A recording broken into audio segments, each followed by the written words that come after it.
Hello मेरे दोस्तों, आप सभी का स्वागत है मोबाइल पाठशाला के यूट्यूब चैनल पे। मेरे दोस्तों, आप अगर एमटीएस की प्रिपरेशन कर रहे हो ना, तो याद रखना ज़्यादा टाइम तुम्हारे पास बचा नहीं है। बहुत थोड़ा सा टाइम बचा हुआ है। इसी टाइम में जितना हाथ पैर मारना है उतना मार लो, जितना तुम्हें कोशिश करना उतना कोशिश कर लो।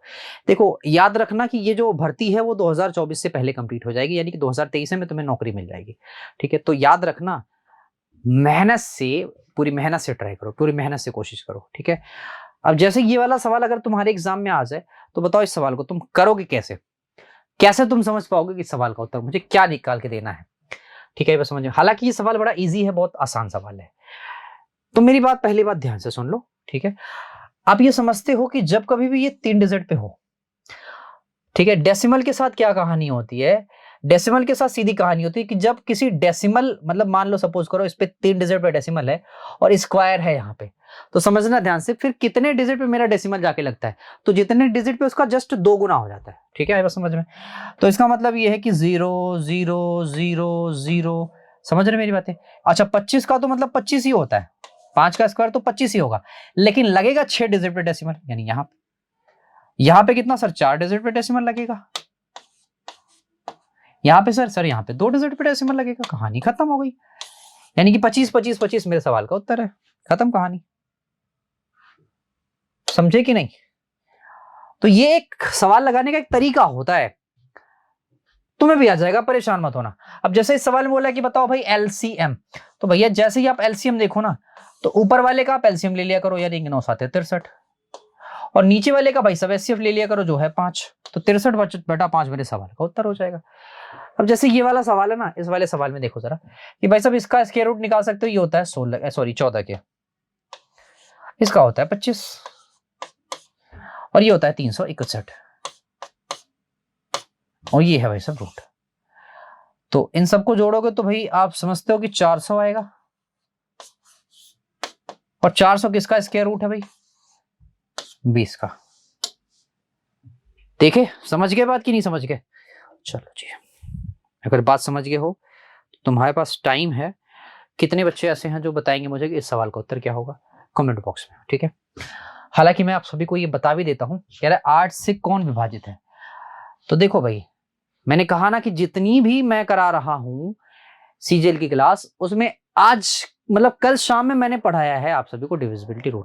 अगर आपने अभी तक जाके नहीं देखा, तो पुरानी क्लास में मैंने क्या बताया था कि मैंने आपको जो पुराना जो मैंने क्वेश्चंस करवाया है उसमें पुराने सवाल हैं। पुराने सवाल का मतलब ये है कि जो मैंने परसों का सेशन लिया था और कल वाला सेशन जो तुम्हारा हुआ था एमटीएस का, तो परसों शाम में उसी से रिलेटेड सवाल पूछे गए थे। ठीक है, समझ में? तो अगर आपको रिमाइंडर, सॉरी मैं क्या बोल रहा हूं, अगर आपको नंबर ऑफ जीरोस निकालने हैं, ठीक है, या फिर यूनिट डिजिट निकालना है, तो आप परसों वाली क्लास देखो, सीजीएल वाली।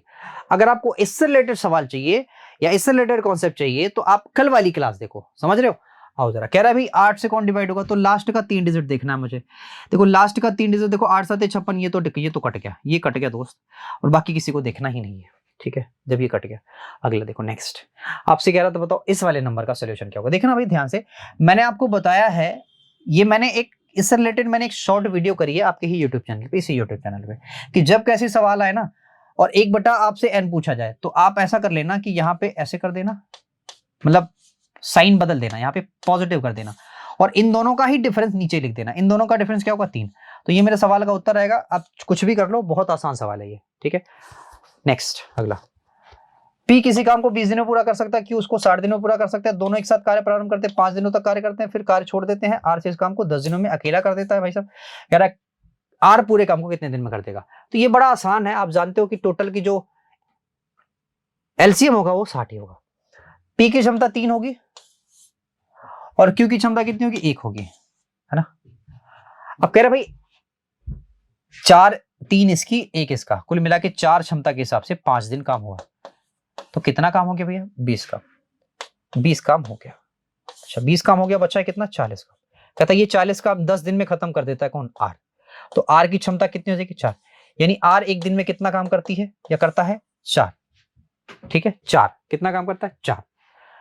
तो अब ध्यान से समझना भाई कि अगर आर की क्षमता 4 है, तो 60 काम को, पहले तो ये 40 काम करवाते हैं, 4 पूरा 60 काम करवा दो, 60 काम को 4 इफिशिएंसी के हिसाब से 15 दिन में कंप्लीट कर देगा, है ना।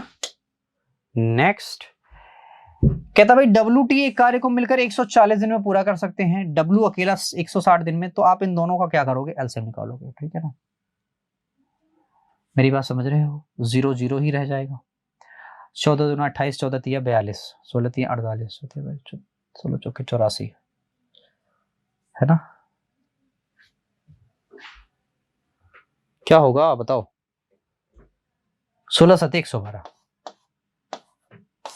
ये इन दोनों का हो गया क्या, एलसीएम, ठीक है। अब समझो भाई ध्यान से कि मेरा यही सवाल का उत्तर आएगा, बाकी तुम कर लेना, ठीक है, क्योंकि मुझे पता है इन दोनों का जब एफिशिएंसी निकालोगे तो यहाँ तो 2 निकलेगा, या जो भी होगा दोनों का डिफरेंस 1 आएगा, दोनों का डिफरेंस 1 आएगा, ठीक है, ऐसा समझ में। आयत की लंबाई चौड़ाई का अनुपात 7 और 4 है, कहते इसका परिमाप ये है, तो इन दोनों को आप जोड़ लो, 7 4 11, गुणा 2 कर लो और गुणा x कर लो, ये बराबर कर दो 220 के, तो 11 दूना 22, तो भैया x की वैल्यू आ जाएगी 10 के। आपसे पूछ रहा आयत की चौड़ाई बताओ, तो आयत की चौड़ाई 4 यूनिट है, 4 में एक काम करो x से गुणा कर दो, तो 40 आ जाए आपके सवाल का उत्तर, ठीक है। बोलो हाँ या ना, बोलो भाई, बोलो बोलो बोलो बोलो हाँ। चलो ये वाला सवाल करो।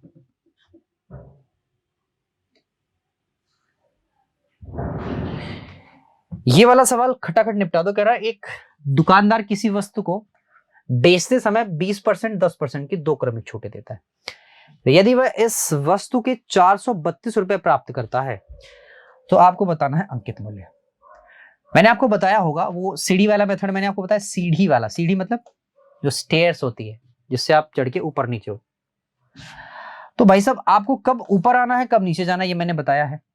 मैंने ये बताया है कि जब कभी भी उल्टा चलना, तो मैंने बताया आपको जब कभी भी आपका एमपी दिया हो, सॉरी अगर आपका एसपी दिया हो और आपको एमपी जाना हो, है ना, तो आप कैसे चलेंगे, उल्टा चलेंगे।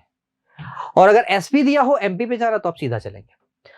कुल मिला के बात यह है कि भाई साहब 432 अभी आप समझ जाओगे, 20% की फ्रैक्शन 1/5 होती है, इसका मतलब यह है कि 5 वाली चीज को मैंने 4 में ही खरीद लिया, यही तो डिस्काउंट को रिप्रेजेंट करता है। और 10 वाले को मैंने क्या बोला कि 10 वाली चीज को मैंने 9 पे ही खरीद लिया। तो अब मेरे पास क्या दिया हुआ है मेरे भाई, एसपी दिया हुआ है, मुझे कहां जाना, एमपी पे, तो क्या करोगे, उल्टा चलना स्टार्ट करो। अच्छा इसको हम 8/10 भी लिख सकते हैं, क्या लिख सकते हैं 8/10, तो यानी कि 10/8 गुणा 9/10, 9/10 सॉरी, अरे उल्टा हो गया, 10/9, 8 से काटोगे 8 पंजे 40, 8 चौका 32, ठीक है, 9 छक्का 54 और 00 तो ऑलरेडी है, तो 600 मेरे सवाल का उत्तर हो जाता है, ठीक है। उम्मीद है कि आप सभी को मेरी बातें समझ में आ रही हैं। एक व्यापारी अंकित मूल्य पर 30% की छूट देता है, 5% का लाभ प्राप्त करने के लिए उसे कितना अंकित मूल्य ज्यादा अंकित करना पड़ेगा क्रय मूल्य से, ठीक है ना, यही सवाल है। तो पहले तो आप निकाल लो एमपी सीपी का रेशियो, तो ये आप समझते हो कैसे निकलेगा, एमपी बटा CP that is equal to 100 plus profit और बटा 100 माइनस डिस्काउंट, तो 100 प्लस प्रॉफिट का मतलब 105 और डिस्काउंट का मतलब 70, तो 35 तिया 105 होता है, 35 दूना 70 होता है, यहां पे गुणा 50 कर दो, ऊपर भी गुणा 50 कर दो, किसी को कोई दिक्कत नहीं होगी।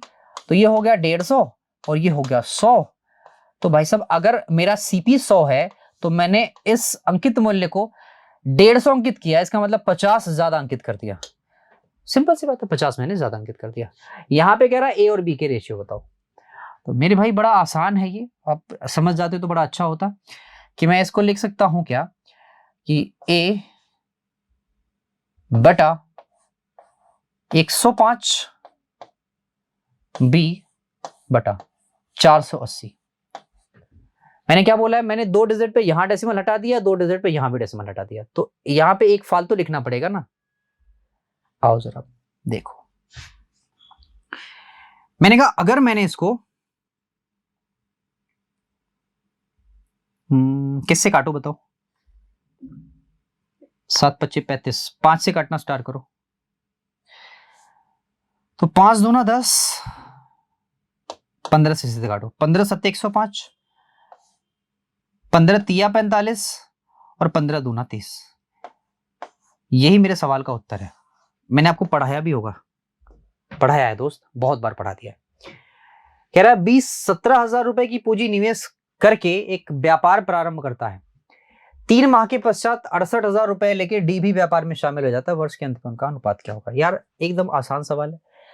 कह रहा 17 हजार लेके भाई साहब क्या कर रहा है, 12 महीने की एक कंपनी शुरू करता है।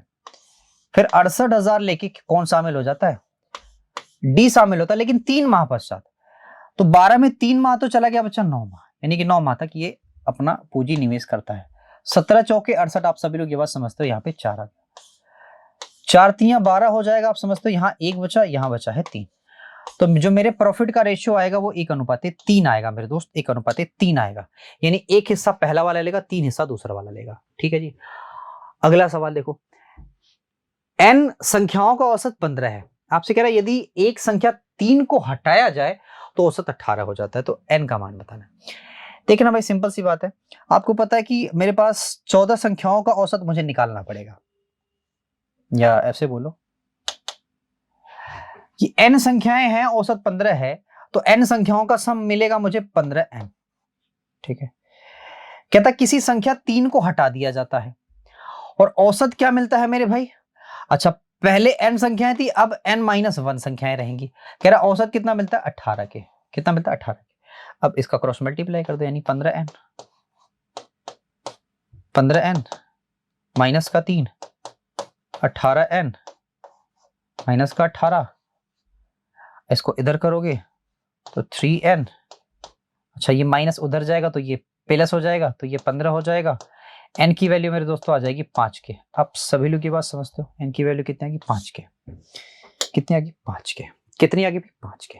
हाय है ना? क्लियर? कह रहा है कि यदि कुछ वस्तुएं 16 रुपए प्रति वस्तु की दर से खरीदकर 18 रुपए प्रति वस्तु की दर से बेची गई तो लाभ प्रतिशत बताओ। यार सिंपल सी बात है कि 16 रुपए खरीदा गया, 18 में बेचा गया, 2 का प्रॉफिट आया किस पे? 16 पे। 16 को हम बोल सकते हैं 1/8, और 1/8 को फ्रैक्शन में लिखते हैं 12.5%। कितना भाई? 12.5%। मात्र ये एक इजी सा सवाल था, है ना? अगला देखो, नेक्स्ट देखते जाओ। एक वस्तु को 660 में बेचने पर बेच दिया है, यानी ये एसपी है, 10% का लाभ होता है। 10% की फ्रैक्शन आएगी भाई 1/10, यानी कि भाई साहब 10 की चीज को हमने कितने में बेचा? 11 में। 11 बराबर हो गया 660 के। 1 यूनिट बराबर किसके होगा सर? 11 छक्के 66, यानी कि 60 रुपए के। तो 10 यूनिट की वैल्यू मेरे दोस्तों 600 रुपए के। किसके आएगी? 600 रुपए के।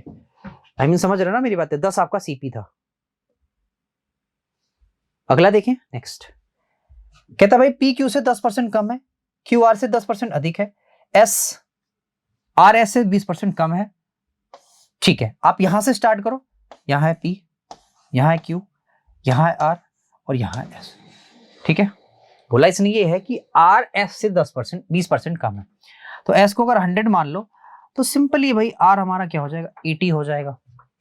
अब आपसे कह रहा है कि क्यू एस से 10% कम है, इसका 10% तो 8 आएगा, इसका मतलब ये 72 होगा। कहता ऐसा है कि जो P है ना वो Q से भी 10% कम है। तो ऐसा करो, आप इसमें 0 0 लगाते चले जाओ, क्या ही दिक्कत है ना? अब अगर इसका भी 10% निकालोगे तो इसका 10% निकलेगा मेरे दोस्तों 72। यानी अगर 720 में से अगर मैंने 72 घटा दिया तो ये हो गया 8, यहां हो गया था 1 7 4 11, यहां हो गया मेरे दोस्तों 6, तो मिलेगा मुझे 648 के। अब सवाल भी देखो कैसा दिया हुआ है। कहता अगर S 1000 होता तो P का मान बताओ। तो P का मान भाई साहब 600 कितना होता? 48 होता। मतलब मैंने जैसे किया मेरा उत्तर भी वैसे ही आ गया। ठीक है, बस समझ में। अगला, एक संख्या को 10% बढ़ाने पर पुरानी संख्या प्राप्त करने के लिए उससे कितना % घटाया जाना चाहिए? या सिंपल सी बात है, अगर कोई चीज 100 है उसको मैंने बढ़ा करके अगर 110 कर दिया, तो अगर मुझे फिर 100 पे आना है तो कितना मुझे कम करना पड़ेगा? 10 कम करना पड़ेगा। लेकिन अब कमी मैं बड़े वाले पे करूंगा, यानी 110 पे, और गुणा 100 करोगे तो मेरे दोस्तों ये वाला जो उत्तर आएगा वो आपका 9.009 है ना, 09 ऐसे करके कुछ आंसर आएगा आपका। देखो मेरे भाई, ये वाला सवाल मैं आप सभी को होमवर्क दे के जाता हूँ। 1-2 सवाल तो मैं डेली आपको होमवर्क दे देता हूँ। ये वाला सवाल भी आपका होमवर्क है और एक और सवाल है। ये 2 सवाल मैं आपको होमवर्क दे के जा रहा हूँ। आप इन सवालों के जवाब कमेंट बॉक्स में देंगे, मुझे उम्मीद ऐसी है, ठीक है। और कल जिन भी बच्चों ने जवाब दिया था उनका बिल्कुल सही है, इसमें कोई डाउट नहीं है, ठीक है। आज इतना ही। Thank you very much, bye bye, take care. लेकिन सबसे जरूरी चीज जो है वो ये है कि आप पढ़ रहे हो कि नहीं। मैं तो आपको बोल के चला जाऊंगा, क्लास तो डेली हो रही है, मैं तो वो सारी चीजें कर रहा हूं जो आपके लिए करना चाहिए। और आप ये भी देख रहे हो कि सवाल कितने आसानी से हो रहे हैं, बिल्कुल फ्लोवेड। जैसे जीडी का रिजल्ट चौंका गया, वैसे एमटीएस का रिजल्ट भी ना चौंका जाए और इसमें भी तुम्हारा सिलेक्शन ना हो, इसलिए पढ़ो। चलो आज इतने रखेंगे। Bye bye, take care, thank you very much.